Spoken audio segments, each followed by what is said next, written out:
Shalimar Jewelry inaugural offer. Flat 9% VA on gold ornaments, 12,500 off on purchase of 1 kg silver. నమస్కారం, welcome to I dream. నేను మీ సంగీత. బేసిక్గా hotels రెస్టారెంట్స్లలో service charge అని చెప్పేసి మనకు bill అంతా, అంటే మనం ఫుడ్ అంతా ఆర్డర్ చేసేసుకొని తినేసిన తర్వాత మధ్యలో సర్వీస్ ఛార్జ్ అని చెప్పేసి అందులో వారికి నచ్చినంత వేసి ఇవ్వడం జరుగుతుంది. దాన్ని కలుపుకొనే మనం బిల్ అనేది పే చేయడం జరుగుతుంది. అయితే దీనిపైన రీసెంట్గా ఢిల్లీ హైకోర్టు చాలా తీవ్రంగా ఆగ్రహం వ్యక్తం చేసింది. అంటే ఎందుకు అనంటే, ఎప్పుడైతే మనము సర్వీస్ ఛార్జ్ అనేది పే చేస్తూ ఉన్నామో అది ట్యాక్స్ కింద రాదు అని చెప్పేసి ఆల్రెడీ కేంద్ర ప్రభుత్వం అనేది స్పష్టంగా వివరించడం జరిగింది. ఎట్టి పరిస్థితుల్లో సర్వీస్ ఛార్జెస్ అనేవి వెయ్యకూడదు అని చెప్పేసి అందులో వాళ్ళు కేంద్ర ప్రభుత్వం చెప్పారు. అదేవిధంగా చాలాసార్లు కూడా కోర్టులలో కూడా చెప్పడం జరిగింది. సర్వీస్ ఛార్జ్ అనేది ఎవరైతే కస్టమర్స్ ఉంటారో, ఎవరైతే అక్కడైతే భోజనం చేయడానికైనా లేదంటే వారు టిఫిన్ చేయడానికైనా వచ్చిన వాళ్ళు ఉంటారో వారి ఒపీనియన్కే వదిలేయాలి అని చెప్పేసి చెప్పినా ఇప్పటికీ వసూలు చేస్తూనే వస్తూ ఉన్నారు. అయితే రీసెంట్గా ఏమైంది అని అంటే, ఎవరైతే ఇలా ఎక్కువగా సర్వీస్ ఛార్జెస్ అనేవి వసూలు చేస్తూ ఉన్నారు, అసలు మాకు ఇష్టం కూడా లేదు, అక్కడ మాకు సరిగ్గా భోజనం అనేది వడ్డించినప్పటికీ కూడా వారు సర్వీస్ ఛార్జ్ అని చెప్పేసి వారికి నచ్చినంత వేసుకోవడం అనేది జరుగుతుంది. అంతేకాకుండా అది ఇచ్చిన తర్వాత కూడా టిప్ అని చెప్పేసి సర్వీస్ చేసిన వాళ్ళు ఎవరైతే భోజనం పెడతారో వారందరూ కూడా కొంచెం టిప్ అని చెప్పేసి కూడా అడుగుతూ ఉన్నారు. దీనివల్ల అక్కడ మేము నష్టపోతూ ఉన్నాము, డబ్బులు ఎక్కువగా వెళ్ళిపోతూ ఉన్నాయి అని చెప్పేసి కూడా వారు స్పష్టం చేసి ఒక పిటిషన్ అనేది వేశారు. దీనిపైన ఏదైతే ఢిల్లీ హైకోర్టు చాలా తీవ్రంగా కూడా మొత్తం చర్చ జరిపిన తర్వాత మొత్తం క్యాలిక్యులేషన్ చేసింది. అంటే 3 రకాలుగా మొత్తం కస్టమర్స్ దగ్గర నుంచి వెళ్ళి కూడా డబ్బులు వసూలు చేస్తూ ఉన్నారు సర్వీస్ ఛార్జెస్ అనేవి. ఏంటంటే, అక్కడికి మనం ఎప్పుడైతే భోజనం చేయడానికని వెళ్తామో ఒక మ్యూజిక్, ఒక పీస్ఫుల్ అట్మాస్ఫియర్ని పెట్టేసి అక్కడ ఉన్న యాంబియన్స్ అంతా కూడా ఒకటి, తర్వాత నెక్స్ట్ దానికి కూడా ఛార్జ్ చేస్తున్నారు. అలాగే ఏదైతే ఫుడ్ రెడీ చేస్తున్నారో దానికి ఛార్జెస్ చేస్తున్నారు. అదేవిధంగా ఫుడ్ రెడీ చేసి మన టేబుల్ మీదకి వచ్చిన తర్వాత సర్వ్ చేస్తూ ఉంటారు కదా, దానికి కూడా డబ్బులు వసూలు చేస్తున్నారు. ఇలా 3 రకాలుగా మీరు ఎవరైతే వస్తున్నారో భోజనం చేయడానికని వారందరి దగ్గర నుంచి కూడా వసూలు చేయడం జరుగుతుంది.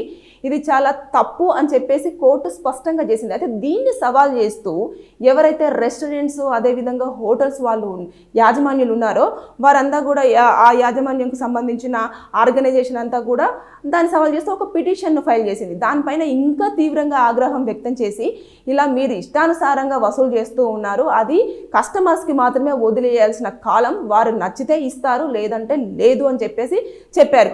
వాటర్ బాటిల్ కూడా ఎంఆర్పి రేటు కంటే కూడా ఎక్కువగా వసూలు చేస్తున్నారు. బేసిక్గా హోటల్స్లో ఫుడ్ తీసుకున్నప్పుడు కంపల్సరీగా వాటర్ ప్రొవైడ్ చేయడం అనేది వారి యొక్క బాధ్యత. అయినప్పటికీ కూడా వారు సర్వ్ చేయకుండా దానికి కూడా ఛార్జ్ చేస్తున్నారు. కాబట్టి దీన్ని కూడా ఆ పాయింట్లో ఇంక్లూడ్ చేసి జడ్జెస్ అనేవి కూడా మాట్లాడడం జరిగింది. అంటే ఇప్పుడు మనం హోటల్స్కి రెస్టారెంట్స్కి వెళ్ళిన తర్వాత అక్కడ ఫుడ్ తింటూ ఉన్నాం, వాటర్ అనేది ఎవరు కూడా క్యారీ చేయరు, వాటర్ని కూడా కొనాల్సిన పరిస్థితి ఎందుకు వస్తుంది? అది ప్రొవైడ్ చేయాల్సిన బాధ్యత ఓన్లీ రెస్టారెంట్స్కి హోటల్స్కి మాత్రమే ఉంటుంది. అది ఫ్రీగా సర్వ్ చేయాల్సింది మీరు ఇంకా ఉన్న రేటు కంటే కూడా ఎక్కువగా తీసుకోవడం జరుగుతుంది.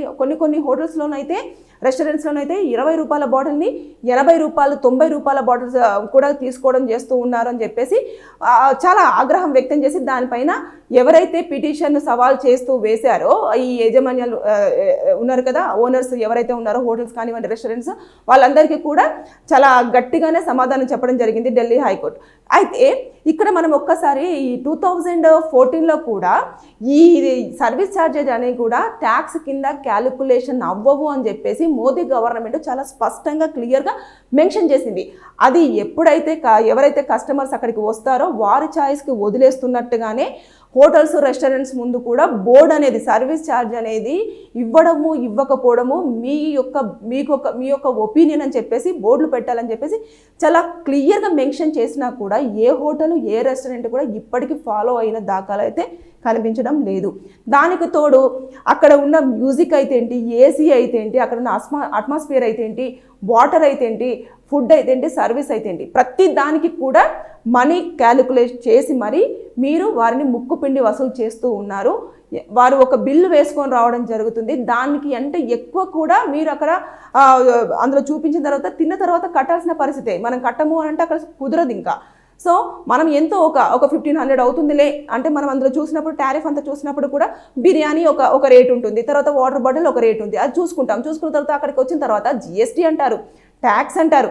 ఇవన్నిటి నేపథ్యంలో ఇంకా మనం ఎక్కువగా పే చేయాల్సి వస్తుంది. కాబట్టి ఇది కస్టమర్స్ నష్టపోతున్నారు. మధ్యతరగతి వాళ్ళకు బర్డన్గా అంటే వారు రెస్టారెంట్స్కి కానివ్వండి, హోటల్స్కి కానివ్వండి వచ్చి తినే అవకాశము ఉండొద్దు, వారిని దృష్టిలో పెట్టుకున్న నేపథ్యంలోనే ఇలాంటివన్నీ చెప్పడం జరిగింది అని చెప్పేసి ఆల్రెడీ గతంలో ఏదైతే సెంట్రల్ గవర్నమెంట్ కానివ్వండి, అదేవిధంగా కోర్టులు కానివ్వండి ఎంత చెప్పినప్పటికీ కూడా హోటల్స్ మాత్రం ఈ సర్వీస్ ఛార్జ్ అనేటివి అసలు మానడం లేదు. సో దయచేసి ఈ వీడియో ఎవరైతే చూస్తున్నారో వారందరూ ఎట్టి పరిస్థితుల్లో హోటల్స్కి రెస్టారెంట్స్కి వెళ్ళినప్పుడు కంపల్సరిగా సర్వీస్ ఛార్జ్ అనేది మస్ట్ మనకు మాత్రమే, మనకు సంబంధించిందే, మనం ఇవ్వాలనుకుంటే ఇవ్వచ్చు, లేదు అనుకుంటే వదిలేయచ్చు. ఆ కాలం అనేది మన ఒపీనియన్ మీద, మన ఇష్టం మీద ఆధారపడిన కాలమే. అది రెండు అంటే ఇటు కేంద్ర ప్రభుత్వం కానివ్వండి, అదేవిధంగా కోర్ట్స్ కానివ్వండి, అన్ని రకాలుగా ఏదైతే మధ్యతరగతి ఫ్యామిలీస్కి సంబంధించిన వారిని దృష్టిలో పెట్టుకొని మరి ఇవన్నీ ముందుకు తీస్తున్నా కూడా మనం ఏం చేస్తాము, అయ్యో సర్వీస్ ఛార్జ్ వేసేసారు కదా కట్టకపోతే బాగోదేమో అని చెప్పేసి ఎవరు కూడా క్వశ్చన్ చేయకుండా పే చేయడం అనేది జరుగుతుంది. దానివల్ల ఎవరైతే కొంచెము లగ్జరియస్గా అరే పిల్లలకు నచ్చినా లేదంటే ఫ్యామిలీ మెంబర్స్ కొంచెము ఈరోజు వేరే ఫుడ్ తీసుకుందాము ఇంట్లోది కాకుండా కొంచెం బర్త్డే కానివ్వండి, ఫంక్షన్స్ కానివ్వండి ఉన్నప్పుడు హోటల్స్కి వెళ్ళి తిందాము అంటే అమ్మో 2-3 వేలు అయిపోతుంది, దానికి తోడు ఇలా అవుతుంది అని చెప్పేసి అని ఆలోచించుకొని వెళ్ళలేని పరిస్థితుల్లో ఉన్న వాళ్ళు చాలామంది ఉంటారు. సో వారిని అందరినీ ఉద్దేశించి మాత్రమే నేను ఈ వీడియో చేస్తూ ఉన్నాను. ఇందులో చాలామందికి తెలుసుండొచ్చు, కొంతమందికి తెలియదు కాబట్టి నేను ఈ వీడియో చేశాను. మీకు కనుక ఎలాంటి లీగల్ ఇన్ఫర్మేషన్ తెలుసుకోవాలన్నా, లీగల్ ప్రాబ్లం ఉన్నా సరే మీరు ఈ వీడియో కింద కామెంట్ పెట్టండి. నేను ఖచ్చితంగా దానిపైన వీడియో చేసి మీకు ఇన్ఫర్మేషన్ ఇవ్వడానికి ట్రై చేస్తాను. Thank you. And don't forget to subscribe to iDream. And for more videos, Please subscribe to iDream. Please subscribe to iDream. Please subscribe iDream. And please subscribe to iDream. For more videos, subscribe to iDream. please like, share and subscribe to the channel. Congratulations, iDream. Subscribe to iDream. Subscribe to iDream. So subscribe to iDream Media. iDream team andarki huge congratulations. Please subscribe iDream Media. Please subscribe to iDream. Subscribe iDream. Please subscribe to iDream. iDream అంటే నా కళల ఛానల్ను subscribe చేసుకున్న నోరు తిరుగుతలేదు, మీరైతే గంట గుర్తు కొట్టండి. For more such videos, please subscribe to iDream. Subscribe to iDream. Please subscribe to iDream. Please subscribe iDream Media. Please do subscribe to iDream. Please subscribe to iDream Media. For best entertainment and information, please subscribe iDream.